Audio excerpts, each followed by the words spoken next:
Pushpak express से हम लोग लखनऊ से मुंबई जा रहे थे, तभी हम लोग के बीच में यानी जब ये वो हुआ तभी आग लगने का हम लोग को वो हुआ, तो सब लोग भाग रहे थे। तो उधर से जब ये ट्रेन रुक गई पुष्पक एक्सप्रेस, तो आग लगने के लिए वो बोले, तो सब लोग उधर से जैसे ट्रेन में से इधर उधर भागने लगे। तो उधर से दिल्ली एक्सप्रेस आ रही थी, तो जितने लोग उस साइड की पटरी पे गए थे, जो 8-10 लोग जितने लोग थे उनको उधर से तो उड़ा दिया। बाकी इस साइड में तो इस साइड वाले जितने थे उनको कुछ भी नहीं हुआ।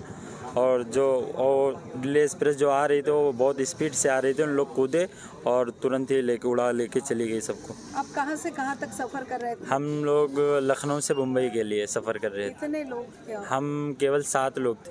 तो उसमें से किसकी डेथ हुई थी क्या? वो मेरे मामू का लड़का है, उसका नाम नसरुद्दीन है। तो आपके सामने ये सारी घटना? हाँ, हम लोग के सामने ही।